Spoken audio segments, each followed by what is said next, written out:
వీక్షకులందరికీ నమస్కారం. ఆగస్టు మాసంలో కుంభరాశి వారికి ఏ విధమైనటువంటి ఫలితాలు కలగబోతూ ఉన్నాయో మనం ఈ కార్యక్రమం ద్వారా తెలుసుకుందాం. ముఖ్యంగా కుంభరాశి వారికి ఉండేటువంటి గ్రహస్థితిని చూసినప్పుడు ఈ రాశి వారికి జన్మరాశిలోనే వక్రించినటువంటి శనేశ్వరుడు, అలాగే 2వ స్థానమందు రాహువు, 4థ స్థానమందు గురుకుజులు, 6ఠ స్థానమందు రవి బుధులు, 8వ శుక్రకేతువుల యొక్క సంచారం ఉన్నది. ఇక్కడ కుంభరాశి వారికి యోగించేటువంటి గ్రహాలను గనక చూస్తే 2వ స్థానమందు రాహు యోగిస్తూ ఉన్నారు, 6ఠ స్థానమందు రవి బుధులు యోగిస్తూ ఉన్నారు, 8మంలో శుక్రుడు యోగిస్తూ ఉన్నారు. 16వ తారీఖు దాటాక రవి యొక్క అనుకూలత కొంత తగ్గుతుంది, 7మంలోకి రవి వెళతారు. ఇలా చూసుకున్నప్పుడు కుంభరాశి వారికి ఇది సానుకూలమైనటువంటి మాసంగానే చెప్పవచ్చును. ప్రత్యేకించి ఈ గ్రహస్థితి ఆర్థికంగా ఉండేటువంటి పరిస్థితులు కనుక పరిశీలన చేస్తే 4థమందు కుజుడు, 4థమందు గురుడు కూడా కొంత మానసిక భయానికి కారణమవుతారు. భాగ్యహానిర్భయం క్రూరం బంధువైరం ధనక్షయ. ప్రత్యేకించి ఈ మాసంలో బంధువులతోటి సఖ్యత దెబ్బతింటుంది, కుటుంబ సభ్యులతో ఉండేటువంటి సఖ్యత దెబ్బతింటుంది. కుటుంబ సభ్యులందరూ కూడా ఒక తాటి మీద ఉండకుండా రకరకాలుగా విచ్ఛిన్నమైపోతారు. ఎవరి మాటని ఎవరు కూడా లెక్క చేయకుండా, ఒక ఐకమత్యం అనేటువంటిది లేకుండా కొంత కుటుంబ వ్యవస్థ అనేటువంటిది కొంత విచ్ఛిన్నం అవడానికి అవకాశం ఉంటుంది. అలాగే ఎవరి దగ్గరికి అయితే వెళ్ళి మీ బాధలు చెప్పుకోకూడదో అటువంటి వారి దగ్గరికి వెళ్ళి మీ యొక్క బాధను చెప్పుకోవడం ద్వారా వారు మిమ్మల్ని లోకువ పట్టడం, లేదా మిమ్మల్ని సూటుబోటు మాటలతోటి వాళ్ళు తదుపరి వేధిస్తూ ఉండడం, అయ్యో మనం వీడి దగ్గరికి ఎందుకు వెళ్ళాం, వీళ్ళ దగ్గరికి వెళ్ళి ఎందుకు చెప్పుకున్నాం అనేటువంటి బాధ అది కుంభరాశి వారిలో ఎక్కువగా ఉంటుంది. అలాగే ఆర్థికపరమైనటువంటి విషయాలను కనుక చూసినప్పుడు ఆర్థికంగా ఈ రాశి వారికి అంత ఇబ్బందికరమైన పరిస్థితులు లేవు. అయినప్పటికీ కొంత అనవసరమైనటువంటి ఖర్చులు, మీ స్తోమతకి మించి ఈ ఖర్చు ఇది మనకి అనవసరం అని తెలిసినప్పటికీ కూడా కొంత ధనాన్ని ఖర్చు పెట్టేటువంటి స్థితులు. కొన్ని సందర్భాల్లో మీ గురించి మీరు కాకుండా ఇతరుల కోసమై, బంధువర్గం కోసమై, లేదా ఎదుటివాడి మెప్పుని పొందడం కోసమై ₹1 ఖర్చు పెట్టాల్సిన చోట ₹10 ఖర్చు పెడుతూ ఉండడం, దానివల్ల కొంత ఎక్కువగా ధనాన్ని నష్టపోవాల్సి రావడం.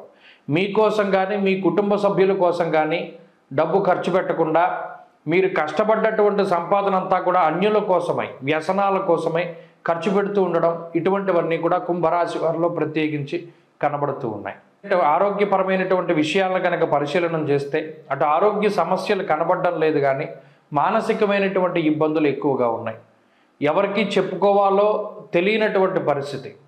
పోనీ ఎవరికైనా ఈ సమస్య చెప్పుకుంటే ఇది బహిర్గతం అయితే మరలా దీనివల్ల మన స్థాయి ఏమవుతుంది, మన పరువు ఏమవుతుంది, లేదా పలానా సమస్యతో నేను బాధపడుతున్నానని ప్రత్యేకించి మనసు విప్పి ఎవరికి చెప్పుకోలేనటువంటి పరిస్థితులు కొన్ని కుంభరాశి వారికి ఉంటాయి.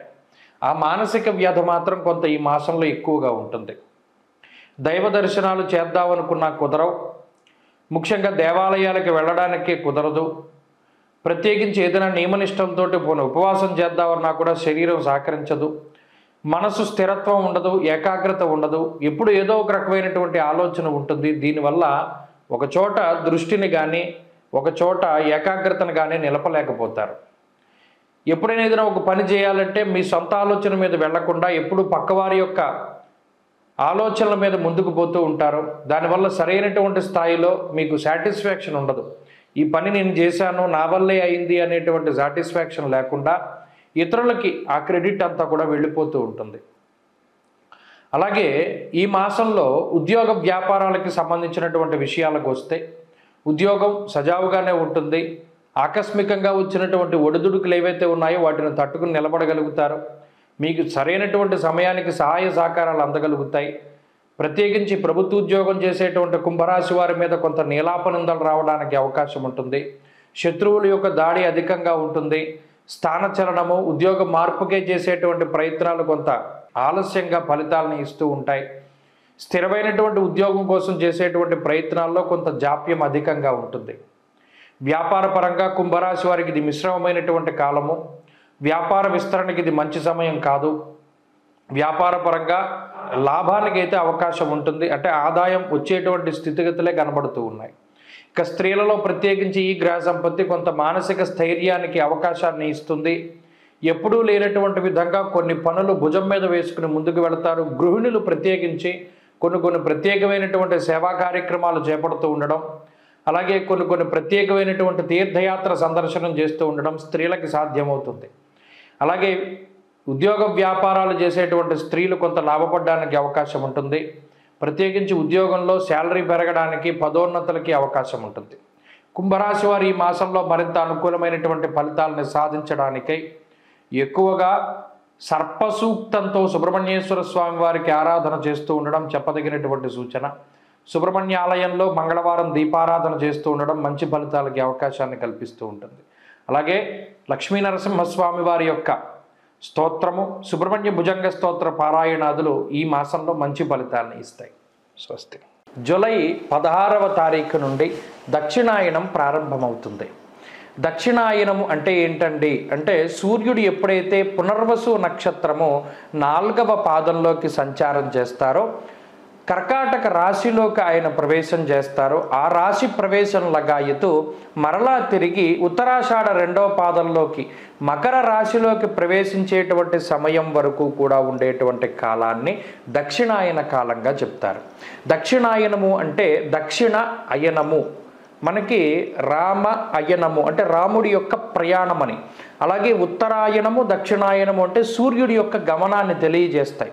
మీరు గమనిస్తే ఇప్పుడు సూర్యుడి యొక్క ఇప్పుడు ప్రతిరోజు సూర్యుడు ఉదయించేటువంటి దిక్కును కనుక చూస్తే, అంటే మీరు ఇంటి దగ్గర ఉండి చక్కగా మీరు తూర్పు సింహద్వారం అయితే తూర్పు సింహద్వారం, లేదా ఏ సింహద్వారం అయినా తూర్పు వైపు ఉండేటువంటి ద్వారం దగ్గర నిలబడండి. ప్రతిరోజు ఉదయం సూర్యుడు ఏ దిక్కున ఉదయిస్తున్నాడో మీరు పరిశీలన చేయండి. ఈ దక్షిణాయనం ప్రారంభమయ్యే దగ్గర నుండి పూర్తయ్యేంత వరకు గనక మీరు పరిశీలన చేస్తే, తూర్పు ఇలా మీ ఎదురుగుండా ఉన్నట్టయితే సూర్యుడి యొక్క ఉదయించేటువంటి స్థితి మారుతూ ఉంటుంది. అంటే ఈ దక్షిణం వైపు ఆయన ప్రయాణం చేస్తాడు. భూమి యొక్క కదలిక మాదిరిగా ఉంటుంది. ఎప్పుడైతే మరలా ఉత్తరాయణం ప్రారంభమవుతుందో ఆయన మరలా ఉత్తరానికి వెళ్ళిపోతూ ఉంటాడు. ఈయన ఉత్సాహానికి కారకులు, ఆరోగ్యానికి కారకులు.